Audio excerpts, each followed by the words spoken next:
बिस्मिल्लाहिर्रहमानिर्रहीम अस्सलाम वालेकुम वरहमतुल्लाहि वबरकातुहू زم تاسو ورور تاسو ملګری ذیشان احمد او څنګه چې مونږ خبره کړې و چې کامیاب پاکستان چینل باندې مونږ د کلاس 9 چې کوم میث سبجیکټ ته ایکسرسایز 1.1 د اغینو باقاعده سٹارټ اخلو او تاسو ته چې کوم دی دا لیکچر په پښتو زبان کې ډیلیور کوو نو په دې کې فرست نمبر کوېسچن چې زمونږ کوم دی د اغینو مونږ سٹارټ اغشت دی میث بک کو تاسو کولو کې په ایکسرسایز 1.1 باندې دا مونږ سره فرست کوېسچن دی لومړنی نمبر کوېسچن مونږ سره دی چې فایند which of the following are square and which are rectangular مونږ ته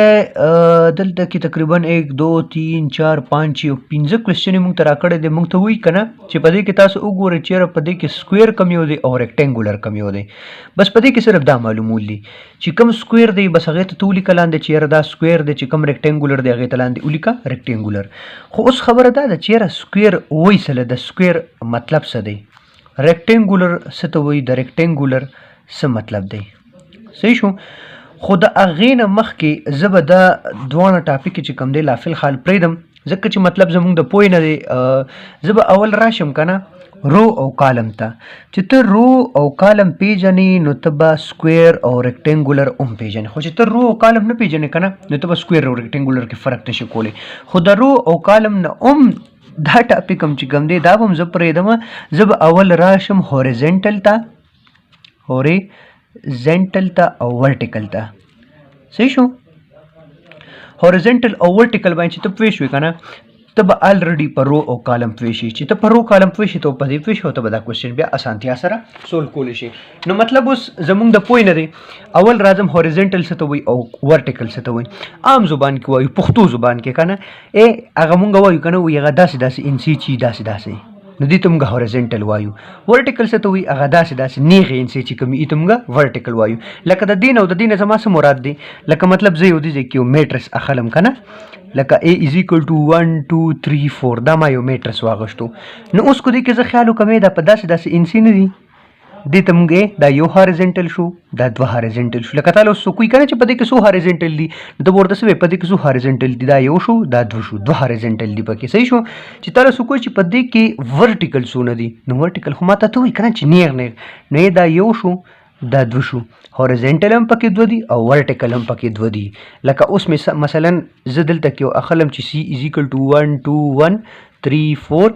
5 اوس کومانه څوک تپوس وکړي چېرې په دې کې څو هوریزنټل دي نو زه به ورته څه وایم دا یو هوریزنټل شو دا دوه هوریزنټل شو په دې کې څونه هوریزنټل دي دوه هوریزنټل دي چې مله څوک وایي په دې کې ورټیکل څو دي نو ورټیکل څو دي یو دوه درې په دې کې څونه ورټیکل دي درې ورټیکل دي نو اوس راځم رو او کالم ته هوریزنټل او ورټیکل کلیر شو که نه اوس رو څه ته وایي چې کوم هوریزنټلي دې ته زه رو وایم چې کوم ورټیکلي دې ته زه کالم وایم خبره ختمه لکه هوریزنټل په دې کې څو دوه که نه یو دوه نو په دې کې مطلب څو روګانې دي په دې کې دوه روګانې دي په دې کې څومره روز دي دوه او کالم یې پکې څو دي کالم ما څه یاد کو چې ورټیکل دی که نه نو په دې کې کالم یې څو دي په دې کې کالم یو دوه درې په دې کې څونه کالمې دي درې کالمې دي ټیک شو هوریزنټل څه ته وایي چې په داسې باندې ورټیکل څه ته وایي چې په داسې باندې هوریزنټل ته مونږ رو وایو ورټیکل ته مونږ څه وایو کالم وایو نو اوس خو نورم کلیر شو اوس راځم خپل ټاپک ته سکویر او ریکټینګولر ته چیرې سکویر څه ته وایي او ریکټینګولر څه ته وایي چې په کوم غوږ ورته کېده چې په کوم میټرس کې مونږ سره د رو او د کالم تعداد چې په کوم میټرس کې مونږ سره د رو او د کالم تعداد برابر وي نو هغې ته مونږ څه وایو هغې ته مونږ سکویر وایو او چې په کوم میټرس کې مونږ سره د رو او د کالم تعداد نی برابر نو هغې ته مونږ څه وایو هغې ته مونږ ریکټینګولر وایو لکه مثلا څنګه دې کې به وګورئ په دې کې هوریزنټل څونه دي ګوره ښه یو هوریزنټل شو دا دوه هوریزنټل شو دا درې هوریزنټل شو لکه په داسې لاینونه پکې درې جوړېږي که نه نو مطلب په دې کې څو روز دي یو دوه درې په دې کې درې روز دي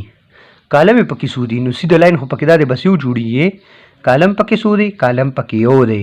نو تعداد خو نه دی برابر که نه ځکه چې رو خو درې راغلي کالم یو راغو نو چې رو او کالم تعداد نی برابر نو هغې ته موږ څه وایو هغې ته موږ ریکټینګولر وایو نو دا ما سره اوس څه دی دا ما سره سکویر نه دی بلکې دا ما سره څه شی دی دا ما سره ریکټینګولر دی ښه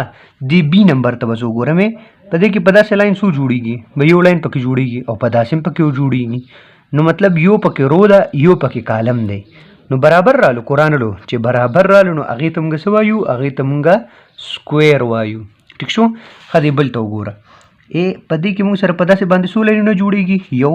په داسې پکې څو جوړیږي دا دی یو بل جوړ شو دوه لاینه پکې جوړ شو که نه مطلب دوه هورزنټل رالو لکه دوه روز پکې راغه هورزنټل ته مونږ روز وایو که نه دوه روز رالو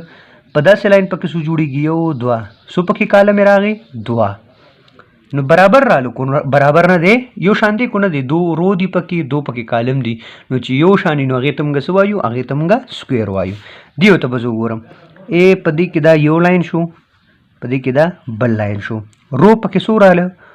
رو پکې مونږ سره دوه راله کالم یې پکې څو دي نو کالم به زه ورټیکل وګورم یو دوه درې دا لاینونه به تاسو نه راښکې ښه دا لاینونه ګورئ ما صرف د پوهې دپاره ستاسو راښکه چې تاسو کلیر شي کالم یې پکې څو دي کالم یې پکې درې دي تعداد نه دی برابر نو دا ما سره څه چیز دی ریکټینګولر دی دغه شان دی بل ته مونږ خیال وکړې یو رو دوه رو درې رو درې پکې روګانې دي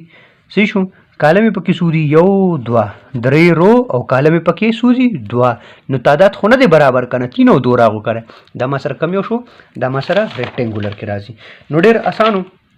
امید لرم چې تاسو په دې لیکچر باندې پوه شوي یې چې سکویر او ریکټینګولر کې څه فرق دی دا په ایکسرسایز 1.1 کې فرست نمبر کوېسچن د 9th کلاس چې کوم کورس دی باقاعده خیر دی تاسو بک راوالی هغې سره دا تاسو کتی شئ ضروري نه ده چې دا کوېسچنې به بالکل دا یو جنرل اگزامپل شانته کې وه د دې نه تاسو خپل لیکچر چې کوم دی باقاعده تیارولی شئ ځان پې پوهولی شئ چېرې رو څه ته وایي کالم څه ته وایي هورزنټل څه ته وایي ورټیکل څه ته وایي او بیا سکویر او ریکټینګولر څه ته وایي نو امید لرم دا ویډیو به ستاسو ډېره زیاته خوښه شوي او زمونږ کامیاب پاکستان چینل لایک هم کې شیر هم کې او کمنټ سیکشن کې ووایئ کو د چا څه کوېسچني او خپله رایې ضرور ورکړئ د هغه ساعته پورې خپل ورور ته ورکړئ اجازت انشاءالله ملاویږي او بله ویډیو کې د لوی الله په امان السلام علیکم ورحمت الله وبرکاته